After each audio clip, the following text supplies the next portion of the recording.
Hello అండి, I'm doctor Monica, consultant paediatrician and newborn specialist. మీ పిల్లలు తరచూ కడుపు నొప్పి అని చెప్తున్నారా? ఎన్నిసార్లు డాక్టర్కి చూపించినా ఏం లేదు అంటున్నారు, కానీ మీ పిల్లలు కడుపు నొప్పి మాత్రం తగ్గట్లేదా? సో ఇది ఫంక్షనల్ అబ్డామినల్ పెయిన్ కావచ్చు అండి. ఇందులో మీ పిల్లలకి కడుపులో ఇన్ఫెక్షన్ కానీ, అల్సర్ కానీ, క్యాన్సర్ గడ్డలు లాంటివి ఏమీ ఉండవు. ఎన్ని బ్లడ్ టెస్ట్ చేయించినా, స్కాన్స్ చేయించినా అన్నీ నార్మల్ ఉంటాయి, కానీ పిల్లవాడు మాత్రం కడుపు నొప్పి నిజంగానే ఉంది అని చెప్తాడు. ఏ ఇబ్బంది లేనప్పుడు పిల్లలు కడుపు నొప్పి అని ఎందుకు చెప్తున్నారు? మెదడుకి పేగులకి ఒక కనెక్షన్ ఉంటుందండి. దీన్నే గట్ బ్రెయిన్ కనెక్షన్ అంటాము.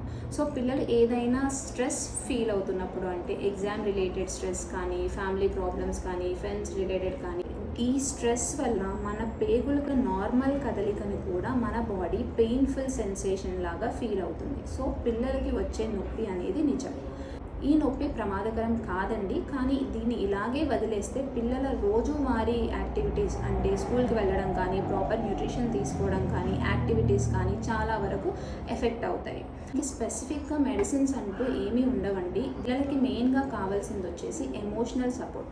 సో మీరు పిల్లలతో ఎక్కువ ఇంటరాక్ట్ అవ్వడానికి, టైం స్పెండ్ చేయడానికి ట్రై చేయండి. వాళ్ళు ఫేస్ చేస్తున్న ప్రాబ్లం ఏంటో తెలుసుకుని దాన్ని సాల్వ్ చేయడానికి వాళ్ళకి ఎమోషనల్ సపోర్ట్ ఇవ్వడానికి ట్రై చేయండి. అంతేగాని నీకు నొప్పి లేదు, ఏం లేదు, స్కూల్కి వెళ్ళకుండా ఉండడానికి ఇవన్నీ చెప్తున్నావు అని మాట్లాడితే వాళ్ళు ఇంకా స్ట్రెస్ ఫీల్ అవుతారు.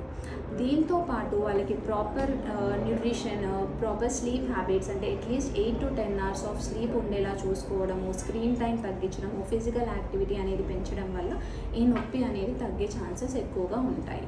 సో ఈ నొప్పిని ప్రమాదకరం అని ఎప్పుడు అనుకోవచ్చు. హై ఫీవర్ రావడము, వామిటింగ్స్ కానీ, మోషన్స్ కానీ అవ్వడము, ఎక్కువ వెయిట్ లాస్ అవుతూ ఉండడము, అండ్ ఈ పెయిన్ తట్టుకోలేక నిద్రలోంచి లేచి ఏడవడము అనేవి మనం ప్రమాదకరమైన లక్షణాలలాగా చెప్పుకుంటాము. సో ఇలాంటి లక్షణాలు ఏమైనా ఉంటే ఇమీడియట్గా మీ పీడియాట్రిషియన్కి చూపించండి.